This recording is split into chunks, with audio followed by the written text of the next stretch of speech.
Care deeply and challenge directly. That is what Kim Scott, author of Radical Candor, believes, and she believes this deeply. Her idea is simple. You don't have to choose between being a pushover and being a jerk. But here is why I am so excited. Kim Scott is a world-famous author. She has been a coach to some of the most successful CEOs, including Dropbox, Qualtrics, and Twitter, before a crazy person took over, but that's besides the point.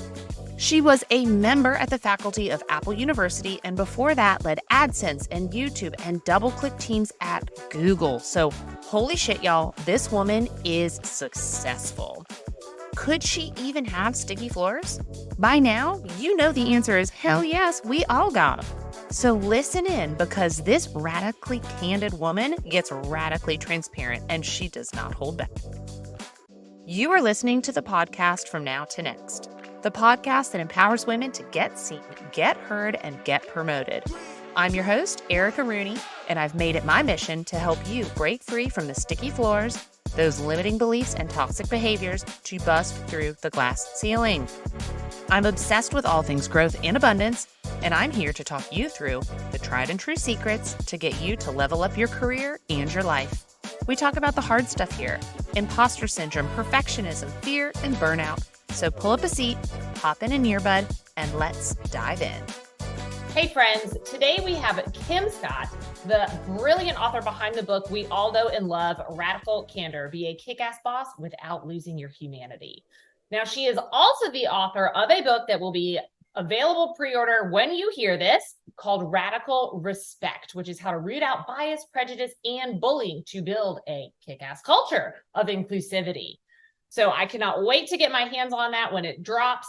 But the more intrigued I am, and I cannot wait to hear all about who she is, what she stands for, and what her sticky floors are. So Kim, thank you so much for being here. Welcome.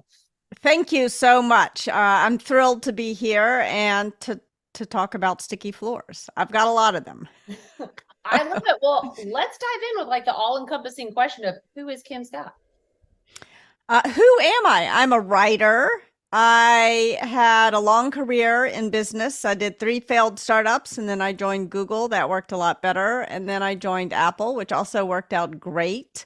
I did all those things as a way to subsidize my novel writing habit. So what I really am is a writer.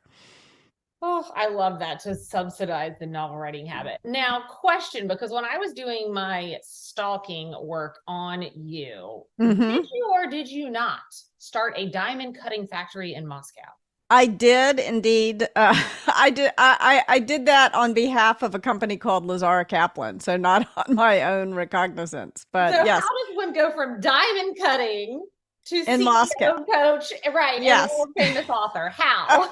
Walk me through this. Yeah, so I studied Russian literature in college. And I studied Russian literature really because I was very worried about sort of the possibility of nuclear war. And so I wound up getting a job in Moscow, working for Moscow Physical Technical Institute. It was kind of like the MIT of the Soviet Union, which it was still the Soviet Union back then. And my first the first notice I got, the email giving me, it was actually the first email I ever received back in 1989, when I was kind of trying to figure out what I was going to do next.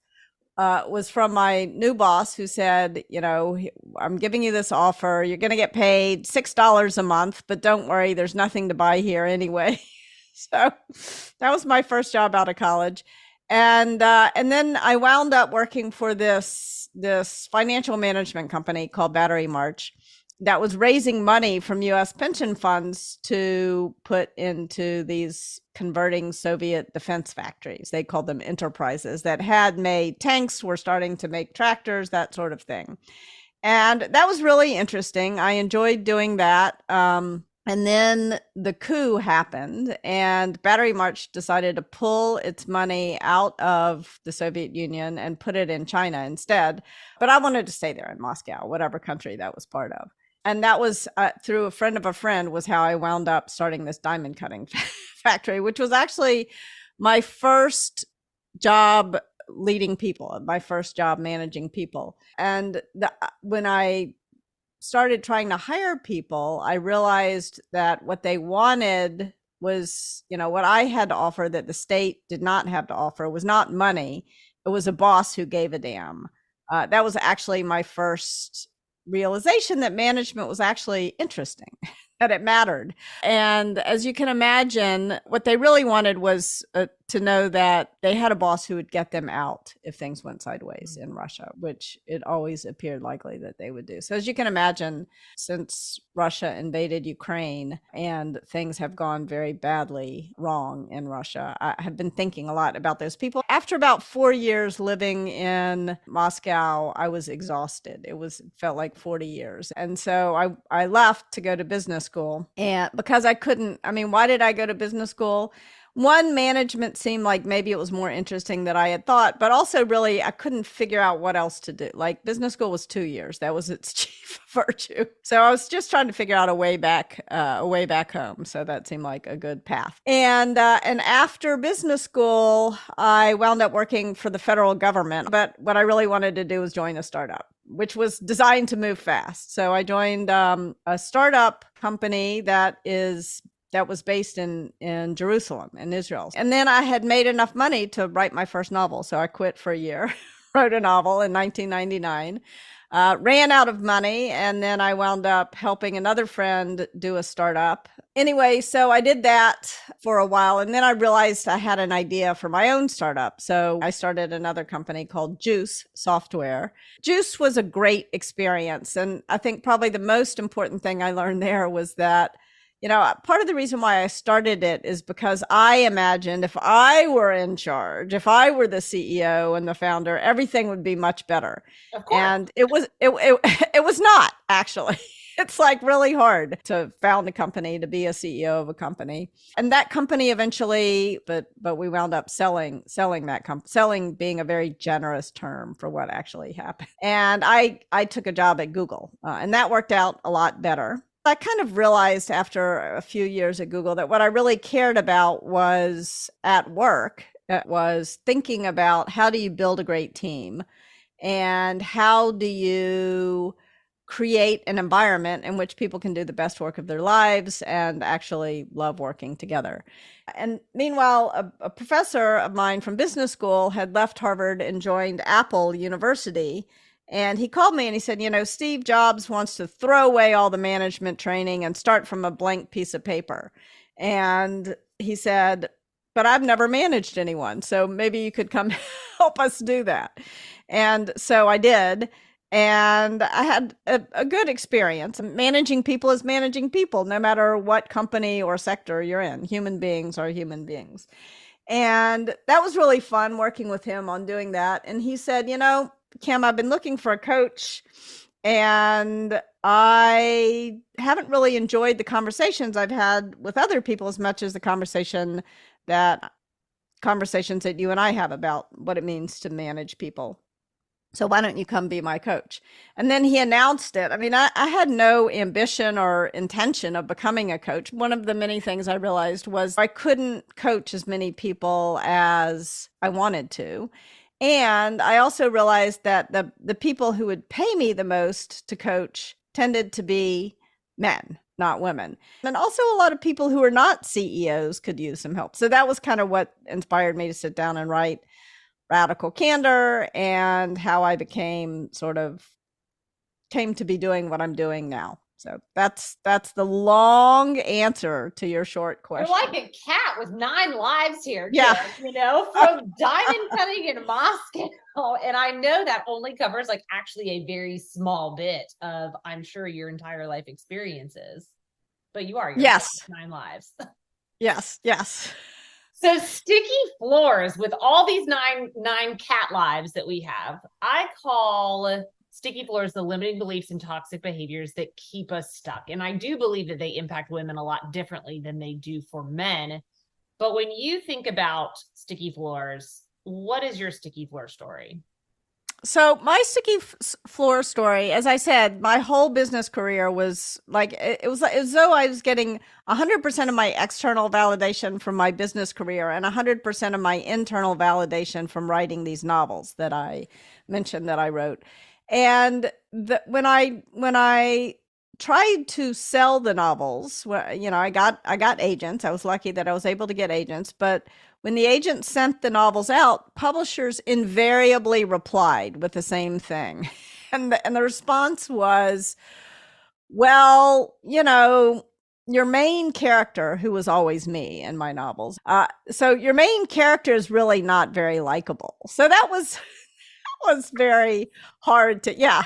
I mean, I'm all about listening to criticism, but I also am about, especially in Radical Respect, recognizing when the criticism that's coming at you is not useful feedback, but rather it's some kind of bias. And I think this sort of not likable thing for a woman is often a sign of bias. So Absolutely. anyway, so I was sort of I was insecure about my writing, but I still loved doing it, so I kept doing it. And I started writing Radical Candor, as I mentioned, really in the context of being a coach.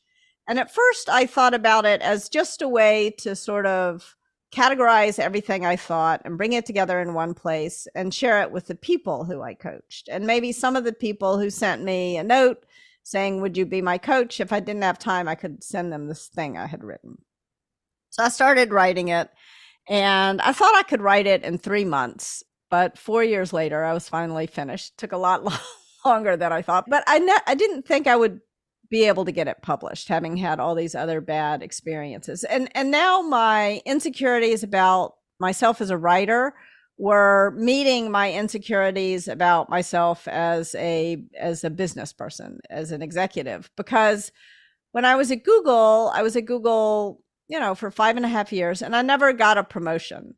And at Google, if you don't get a promotion in 5.5 years, it's kind of a shameful thing. And I felt deeply ashamed about this.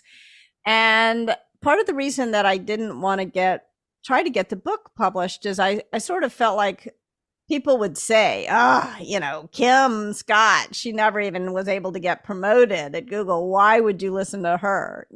And so I didn't really try to get it published. And then a friend of mine's husband died tragically. And a bunch of my friends from business school came, and they all stayed with me because nobody wanted to be in a hotel. We kind of wanted to be together. And one of my friends, Kim Keating, said to me, they were asking kind of what I was up to. And I said, I have this book, I don't think I'll publish it, but it's useful in my coaching. And Kim said, "You've got to send this to my friend, Howard Yoon. He is a great agent and he'll help you sell it." And I was reluctant to she had to prod me several times. Thank goodness for the persistence of friends. And eventually I sent it to Howard, and he read it in one day, which I had never seen an agent do. And he said, "I can definitely sell this book." And that was how Radical Candor came to be. So there were my sticky floors, my insecurities about my writing and my insecurities about my own career. Well, it's very interesting how they come together. But what is cracking me up is how you're like, well, everybody's going to know I wasn't promoted at Google for and like that. The shame. And yet, meanwhile, everybody's like, damn, I wish I could get a job at Google. Like, I had a mentor once who said to me, when you are succeeding, never think you're as good as you feel. And when you are failing, never think you are as bad as you feel. And I think those are words of wisdom. And even though he said it to me, it's hard to put that advice into practice, I think. It's one of those things where it is a very simple concept, but it is not easy. Yes, exactly. But what I also Radical Candor itself. Yeah. What I also love is this persistence of friends, because so many people talk to me about their sticky floors and they're like, I don't even know that I'm doing these things. I don't even know. And I'll tell them, number one, it takes a lot of self-awareness. Yeah. Number two, sometimes it takes somebody else telling us what we're doing or not doing that is keeping us. Yeah. So the fact that you had this friend that's like, no, Kim, you got to get this done. Yeah. Right. Thank goodness for the persistence of friends. Yes. That's why we all now have this amazing book about radical candor. And now we have Radical Respect. Talk to me a little bit about Radical Respect. So in some ways, I think Radical Respect is really the prequel to Radical Candor. Radical Candor is about caring personally and challenging directly at the same time. And you're not going to care about someone you don't respect. And you also won't bother to challenge them if you don't respect them. If you think about the times when there have been people, and we all have people in our lives who we realize it's not worth challenging them. Um, it's often because we don't respect them. And so if we can learn to realize that the floor, the sort of necessary condition for radical candor is respect. And it's interesting, if you look in the dictionary, respect has two very different definitions. One is sort of about respect is something that we owe to everyone. We owe it to them to respect who they are, to respect their feelings, to be respectful. And that is not something anyone has to earn. That is something we all owe to each other. But then there's this other definition of respect, which is respect someone's skills or someone's accomplishments. And that does have to be earned. And I think the fact that one word has two such different meanings can be confusing. So I just want to be really clear. I'm talking about that first meaning. Respect is something that we owe to everyone who we work with. We don't have to respect an action that they took, but we do have to respect them as a human being. We don't have to respect every opinion they have on every single thing. We can disagree with them. We can even disagree vehemently. But when we disagree with someone vehemently, we have to offer them respect. And I think that when that kind of respect is not there, it often takes the form of bias, prejudice, and bullying. And those were things that I touched on very lightly in Radical Candor, but I didn't consider as deeply as I should have the extent to which bias, prejudice, and bullying make it really difficult for us to solicit radical candor and also to give it. So why do you think now we're having this realization about how impactful it is? Well, if you write a book about feedback, you're going to get a lot of it. And indeed, I did. So shortly after Radical Candor came out, and Radical Candor came out in 2017. So shortly after it came out, I was I was giving a talk at a tech company in San Francisco. And again, thanks to the persistence of friends, the CEO of that company had been a colleague of mine for the better part of a decade. She's a person who I like and respect enormously. And she's one of too few Black women CEOs in tech, or frankly, in any other sector. Yeah. And when I finished explaining to her, sort of giving the talk, explaining to her team what I meant by radical candor, she pulled me aside and she said, "Kim, I'm really excited to roll out radical candor. I think it's going to help me build the kind of culture that I want. But I got to tell you, it's much harder for me to do it than it is for you." And she went on to explain to me that as soon as she would offer anyone even the most gentle, compassionate criticism, she would get signed with the angry Black woman stereotype. And I knew this was true. As soon as she said it to me, I had sort of 4 realizations at the same time. The first was that I had not been the kind of colleague that I imagined myself to be, that I aspire to be. I had failed even to notice the extent to which she always had to show up to every meeting we were in together, unfailingly cheerful and pleasant, even though she had what to be ticked off about at work, as we all do in that period of time. I just hadn't even considered the toll that must take on her. So I'd failed to be an upstander. The second thing that I realized was that not only had I been in denial about the kinds of things that were happening to her as a Black woman in the workplace, I had also been in denial about the kinds of things that were happening to me as a white woman in the workplace. Kind of hard for the author of a book called Radical Candor to admit, but there it was. I had been in denial. And I think when it came to me, I think part of the reason why I was in denial is that I never wanted to think of myself as a victim. That felt like it was going to hurt my sense of agency. But what really hurt my sense of agency was the denial. So I had pretended that a whole host of things were not happening that were, in fact, happening. Mm-hmm. Now, the third thing that I realized was that not even less than wanting to think of myself as a victim, did I want to think of myself as the culprit.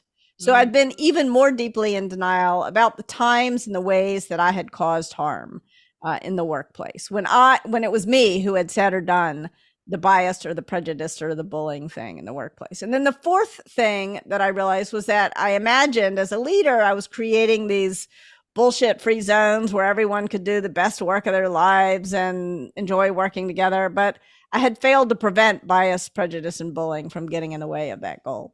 And so that was what prompted me to sit down and write Radical Respect. And then when I started writing, the world changed a lot. As I was writing it, Me Too happened. And then the second evolution of Black Lives Matter happened, and COVID happened. Like there was a lot. As I was writing the book, there was a lot to consider. I was going to say, how did that change the trajectory of the book? Well, one of the things that's tricky for me, at least when I'm writing, is to find a balance between making sense of my own personal experience and also reading about there was a lot to read. It was hard to find the time to write because the news was coming at me so fast. Yeah. In fact, at one point, my therapist said, "You've got to put yourself on a media diet or you're never going to finish this book. You get 5 minutes reading the paper and 5 minutes on Twitter, and that is it." And I think it was thanks to that advice that I was able to get the book written. There was a lot to think about. I was going to say, you probably wanted to dive in and research, but I mean, I remember that time things were coming out every single day. There's no way that you could take all of that, stay on top of it, and get it into a book. Whenever it came out, I would say the title just didn't work because people thought I was telling them to return to office, which was not the point of the book at all. And I think the double entendre of justice just didn't come through to a lot of folks. And then the other reason why it didn't work is it was too long. I put too much of what was happening in the world into it. And so in Radical Respect, the paperback, it's like 40,000 words shorter and more organized. And I think also it's more in my voice. I think that as a white woman writing this book, I sort of felt two different ways at the same time, and they were in complete contradiction with one another. One was that I had no right to write the book. I mean, and I had not really experienced the kind of injustice that so many people have experienced, which doesn't mean that I didn't experience bias, prejudice, bullying, discrimination, harassment, and sexual assault at work. I did. I experienced all of those things. One of the things that somebody said to me is, this is not a suffering Olympics, like we all suffer in our different ways. So I didn't have a right to write it. And then on the other hand, I also felt at the same time that because I had so many privileges, I had a greater obligation to write the book. That the important thing, and kind of the resolution to me, is that the important thing is that we build solidarity with one another, and in order to come together and solve these problems. So I've got a question. You talked earlier about the internal validation that you got from writing. Mm-hmm. Did you struggle with putting out just work that just didn't work and the internal validation because of this, feeling like it didn't work? Yeah. I mean, I have been lucky in that I've had a lot of experience with failure. Like I failed kindergarten, so I started early. We go all the way back. Yeah, we go all the way back. I started a couple of companies that didn't work out. And, I have all these novels that I loved writing I'm not going to say never. They still haven't been published. They will be published. So at one point, in fact, when one of the startups that I co-founded was failing, I was talking to a mentor of mine, and he taught me a Dutch expression. And the expression is van je hele holen. And what it means is, I'm sure I'm not pronouncing that correctly, but anyway, whatever. It's fun to say, van je hele holen. And what it means is, from my best efforts, nothing. And that happens sometimes in life. And somehow just accepting that and being proud of your best efforts and recognizing that it's not always going to work out. It's okay. You learn something. So much of what I wrote about in both Radical Candor and in Radical Respect comes from experiences I had that from failures, from different failures that I've had in life. Our failures can really enrich our lives. And I think that is important. And that's why you write. You don't write to sell 1 million books. You write to touch a few people. My therapist always tells me everyone loves a comeback story. So yes. This is a comeback story for Just Work. But then Radical Respect, yes. Is our next book going to be Radical Failure? That book has been written, and it's written by Amy Edmondson, and it is a wonderful book called The Right Kind of Wrong. And so I recommend it to folks. No, my next book is going to be a novel. I'm going back to my roots, my novel writing roots. Well, Kim, one of the things that I always ask everyone on my podcast is, if you could go back to this Kim who's failed kindergarten, the Kim who had 3 failed startups, the diamond cutting business, all of that, and you could give her one piece of advice, what would that piece of advice be today? I think the piece of advice that I would give my younger self is that you will do better work if you're figuring out what the right work rhythm for you is. Early in my career, I worked myself way too hard in a way that was not productive. It didn't help me succeed. It was part of my failure was working too many hours and too long. But I think learning the rhythm of your own ability to work, ability to concentrate, and figuring out what works for you is really important, and something I wish I had done later. I mean, I will tell you, when I wrote my first novel, I tried to apply these work habits that I had developed in my management career, working at these startups, to the writing. And I started to hate the writing. And I realized, I don't need to set aside 3-4 hour chunks of time, working 12 hours a day. What I needed was 3 hour-and-a-half long chunks of time. And I needed to take long walks and get a lot of sleep and have dinner with friends or people who I loved. The thing that I realized was that I would get further faster by being gentler with myself. And I wish I had learned that sooner. Yeah. Oh, you're speaking to my heart. Well, Kim, yes. Where can people find you? How can they work with you, buy your book? Well, you can buy Radical Candor anywhere you buy books. Radical Respect, you can pre-order anywhere you like to pre-order books. And if you go to radicalcandor.com, you will see links to all the different places you can buy both books. And you will find our podcast. So would love to keep in touch with people. I'm not so much on Twitter these days. I'm not even going to call it its new name because it's dumb. But I am on LinkedIn all the time. Cool. That's where I live, is LinkedIn. So yes. I will link all of this in the show notes. Everybody will be able to get it there. But Kim, thank you. Thank you so much. I think it's you're offering such a gift to the world to let people talk about these sticky floor moments, because we all have them. Well, thank you.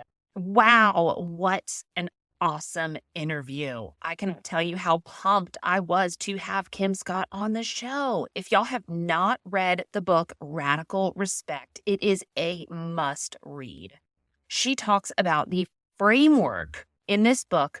You can either be an obnoxious aggressor, ruminous empathy, manipulative insincerity, or you can have radical candor. And it is so interesting to read through all of those. So head out, grab it today. But as usual, I wanted to pop in here and say thank you for listening. Thank you for joining in. And if you liked this episode, please do rate, review, and subscribe, as it really helps the message land in the person's hands who needs to hear it most. I'll see you next time.